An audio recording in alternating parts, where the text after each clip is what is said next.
আপনারা যেখান থেকে দেশ রূপান্তরের সঙ্গে যুক্ত রয়েছেন সবাইকে স্বাগত জানাচ্ছি। আমরা আপনাদেরকে দেখানোর চেষ্টা করছি হযরত শাহজালাল আন্তর্জাতিক বিমানবন্দরের যে ৮ নম্বর যেই ফটকটি রয়েছে, ফটকের সামনের থেকে সরাসরি যুক্ত হয়ে যুক্তরাষ্ট্র নিহত হওয়া লিমনের মরদেহ নিয়েই গ্রামের বাড়ির উদ্দেশ্যে রওনা করছেন পরিবারের সদস্যরা। এখান থেকে যেমনটি তারা জানিয়েছেন, আছরের নামাজের পরে কিন্তু তার জানাজা অনুষ্ঠিত হবে গ্রামের বাড়িতে এবং সেখানে পারিবারিক কবরস্থানে তাকে দাপন করা হবে, এমনটি কিন্তু জানিয়েছেন। আমরা আপনাদেরকে একটু সরাসরি দেখানোর চেষ্টা করছি দেশ রূপান্তরের ক্যামেরার মাধ্যমে যে হযরত শাহজালাল আন্তর্জাতিক বিমানবন্দর থেকে গ্রামের বাড়ির উদ্দেশ্যেই রওনা দিয়েছেন লিমনের মৃতদেহ নিয়েই স্বজনরা। আপনারা দেশ রূপান্তর ক্যামেরার মাধ্যমে যে কালো গাড়িটি দেখছেন, এটি লিমনের, এই গাড়িতেই রয়েছেন লিমনের আত্মীয় স্বজন এবং সাদা যে গাড়িটি দেখতে পাচ্ছেন আপনারা, এটিতে রয়েছে তার বাবা, মা এবং ভাই। অন্যদিকে যদি আমরা আপনাদেরকে একটু দেখানোর চেষ্টা করি, যে অ্যাম্বুলেন্সটি আপনারা দেখতে পাচ্ছেন দেশ রূপান্তরের ক্যামেরার মাধ্যমেই, এই গাড়িতেই লিমনের মরদেহ বহন করা হয়েছে এবং শুরু থেকে আমরা আপনাদেরকে একটু দেখানোর চেষ্টা করছি যে লিমনের মরদেহ এই মুহূর্তেই নিয়ে যাওয়া হচ্ছে তার গ্রামের বাড়িতে।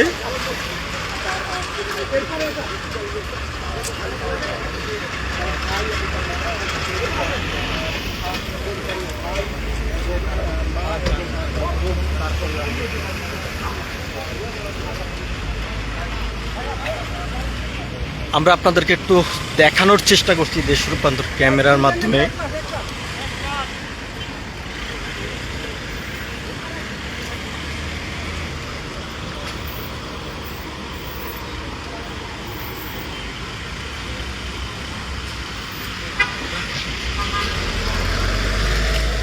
এই গাড়িতে করেই লিমনের মরদেহ নেওয়া হচ্ছে গ্রামের বাড়িতেই। আমরা আপনাদেরকে একটু দেখানোর চেষ্টা করছি যে কালো যে গাড়িটি আপনারা দেখছেন পিছনে, এই গাড়িতে তার আত্মীয় স্বজন রয়েছেন এবং সাদা যে গাড়িটি দেখছেন, এই গাড়িতে রয়েছেন তার বাবা, মা, ভাই এবং মামা। আমরা আপনাদেরকে একটু দেখানোর চেষ্টা করছি।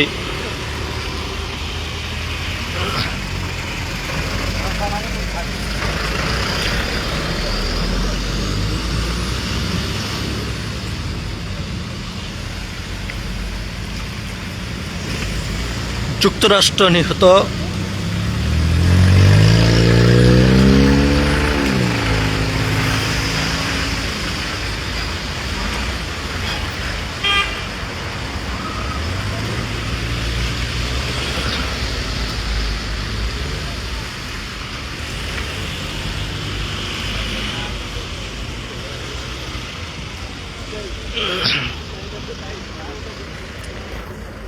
আপনারা যেখান থেকে দেশ রূপান্তরের সঙ্গে যুক্ত রয়েছেন আবারও সবাইকে স্বাগত জানাচ্ছি। আপনাদের সঙ্গে রয়েছে আমি মোহাম্মদ খোকা। আমরা আপনাদেরকে জানিয়ে রাখতে চাই, যুক্তরাষ্ট্র যে মর্মান্তিক যে হত্যাকাণ্ডের শিকারেই নিহত হয়েছেন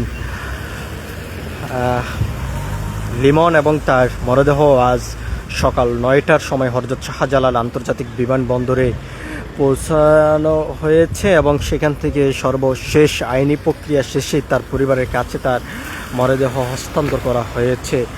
এই কিছুক্ষণ আগে তার মরদেহ নিয়ে গ্রামের বাড়ির উদ্দেশ্যে রওনা দিয়েছেন তার পরিবার এবং সেখানেই আছরের নামাজের পরে তার জানাজা অনুষ্ঠিত হবে এবং পারিবারিক কবরস্থানে তাকে দাপন সম্পূর্ণ করা হবে বলে এমনটি জানিয়েছেন পরিবারের পক্ষ থেকে। অন্যদিকে পরিবারের পক্ষ থেকে আরও যেমনটি দাবি করেছেন, এই হত্যাকাণ্ডের সঙ্গে যারা জড়িত রয়েছেন তাদেরকে দ্রুত আইনের আওতায় নিয়ে এসে বিচারের দাবি করে যাচ্ছেন এবং বাংলাদেশ সরকারের পক্ষ থেকে যেমনটি আশ্বস্ত করেছেন যুক্তরাষ্ট্র সরকারের কাছে আলোচনা করে হত্যাকাণ্ডের সঙ্গে যারা জড়িত রয়েছেন তাদেরকে যেহেতু দ্রুত আইনের আওতায় নিয়ে এসে বিচার কার্যক্রম শুরু করা হয়, সব ধরনের পদক্ষেপ গ্রহণ করা হবে বলে এমনটি জানিয়েছেন। অন্যদিকে আমরা আপনাদেরকে আরেকটি বিষয় জানিয়ে রাখতে চাই, তার রুমের যেই সহপাঠী তাকে সন্দেহজনকভাবে যুক্তরাষ্ট্রের আইনশৃঙ্খলা রক্ষাকারী বাহিনীর পুলিশ সদস্যরা গ্রেপ্তার করেছেন এবং তাকে সেখানে জিজ্ঞাসাবাদ করা হচ্ছে বলে এমনটি জানানো হয়েছে। তবে এখনও পর্যন্ত মূল এই হত্যাকাণ্ডের সঙ্গে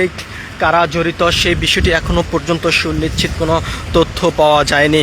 আমরা আপনাদেরকে জানিয়ে রাখতে চাই, পরিবারের পক্ষ থেকে যেমনটি জানানো হয়েছে, লিমন ছিল অত্যন্ত মেধাবী এবং অনেক আশা প্রত্যাশা স্বপ্ন নিয়ে বিদেশের মাটিতে তিনি যান এবং সেখান থেকে সর্বশেষ তার নিতর দেহ বাংলাদেশে ফিরেছে এবং সব আশা স্বপ্ন প্রত্যাশা নিমিষের মাথায় শেষ হয়ে গিয়েছে বলে এমনটি তার পরিবারের পক্ষ থেকে জানানো হয়েছে এবং ন্যায় বিচারের দাবি করছেন এবং ন্যায় বিচার প্রত্যাশা করছেন পরিবারের সদস্যরা এবং বাংলাদেশ সরকারের কাছে তারা যেমনটা আহ্বান জানিয়েছেন, ন্যায় বিচার পাওয়ার জন্য তারা বারবার বাংলাদেশ সরকারের কাছে আহ্বান জানিয়েছেন এবং এই মামলার জন্য এবং ন্যায় বিচারের জন্য প্রয়োজন হলে পরিবারের সদস্যরা যুক্তরাষ্ট্রে যাবেন বাংলাদেশ সরকারের সাথে আলোচনা করে, এমনটি কিন্তু এখান থেকে তার পরিবারের পক্ষ থেকে জানানো হয়েছে। সব কিছু মিলিয়ে এই ছিল এখনকার মতন হযরত শাহজালাল আন্তর্জাতিক বিমানবন্দরের যে 8 নম্বর যে ফটকটি রয়েছে, ফটকের সামনের থেকে আমার কাছে লিমনের মরদেহ গ্রহণের যে সর্বশেষ তথ্য। পরবর্তী আপডেট পেতে সবাই দেশ রূপান্তরের সঙ্গে থাকুন। ধন্যবাদ সবাইকে।